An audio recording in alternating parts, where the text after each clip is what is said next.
Okay, so when we teach a stay cue, I'm going to put my dog in the down position because she knows that behavior well and it's a strong cue for her. And I'm going to do a stop sign hand followed by the verbal cue stay. This is the only time I'm going to use those two cues at the same time. And then there's always a finite time that we put our dog in a stay. So we should never put our dog in a stay and then leave the house because we can't end the stay period. So in the beginning, we're going to put our dog in stay for a very, very short amount of time, just so they get the idea that stay means hold that position and don't move. Now, I'm not too strict. If a dog wants to shift a little bit, maybe like from one hip to the other in the beginning, I think that's perfectly fine. You can make it more difficult as time goes on when you're doing those cues. But in the beginning, I'm going to be a little bit lax. If they generally hold the position, I'm going to release and I'm going to treat. Now in this case, we're not actually going to use our marker because the release is going to be the mark that the experience is done, the behavior is done, they've done a good job, and we will follow that with the treat in Bitzy's case. So I'm going to put her in it down. I'm going to do a stop sign hand and say the cue, stay. Now for Bitzy, she knows this well, so I can move back, I can talk to you, I can give her a couple seconds before I say her release. Okay. And then she gets her treat. Now, when you first start out, your dog is not going to do that most likely. You're going to have to keep it very short. So when I ask for a stay, I might just start with stay. Okay.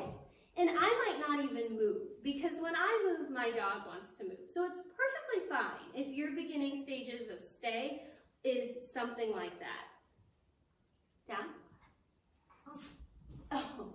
And now that is Bitzy just offering a behavior for a treat. So that was her rollover. I'm not going to mark or treat that because I didn't ask for it at that time, but instead I'm going to ask for stay. Okay, so I made that very easy for her. You can progress to harder levels, so I'll back up a little bit, down, stay. I'm going to walk back. I can talk to you guys for a little bit. I can even do a little circle. Okay. And she knows I'm going to release and she's going to get her treat because we've worked really hard on that cue. I can even leave the room. We've got a couple 3-minute stay for Bitzy right now. It could be better, but all of our behaviors for our dogs can always be better. So it's always something we're working on. And put her in her down and her stay. And if she happens to break it, okay, she's not going to because she's practiced this way too much. But if your dog breaks the stay, go ahead and put them back in the original position. So let's say I put her in a down here and I asked her to stay here and she broke and popped up. I'm going to just casually walk back to the original position, ask for that same behavior, the down. I'm going to do the stay again, but I'm going to make it a little easier. So maybe I'm going to not take a step back. Maybe I'm not going to make it as long so that we make sure that it's successful for our dogs because we have to make these goals achievable or they're going to get frustrated and we're going to get frustrated. Okay, so Belle and I are going to show you her stay cue. And for Belle, again, she cannot hear. So I'm going to simply use visual cues for her for this behavior, which is a favorite of hers. So you're going to see an example of a good stay. But again, don't be frustrated if your dog doesn't do this for maybe a few weeks or a few months of practice. So I'm going to ask Belle to get in the down position, and then I'm going to tell her to stay. Now, I don't have to actually say the word stay, but it's a habit. I'm used to doing it for Bitzy, so I happen to do it for Belle as well. Now, Belle's release is a head nod, so she will hold this position until she sees me do the head nod, and then she knows that she can break at that time. And I can put her across the room and leave the area or leave the room and come back and head nod her out of that stay. So again, I'm going to leave the frame.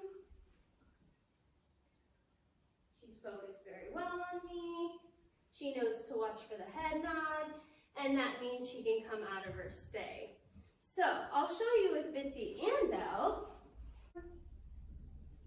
So for this example, I'm going to have Bitzy in a sit and Belle in a down, and I'm going to do stays in each of their respective positions, and then I'm going to release them individually. So I'm going to say stay,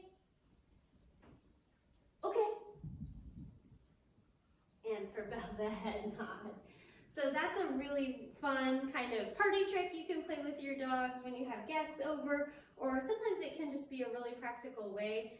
If I'm going to train with Bitzy and not Belle, I'll put Belle on the couch in a long stay and work with Bitzy for a bit, and then change them out. So we're working with one dog on a stay cute, and the other dog I'm working with whatever behaviors we want to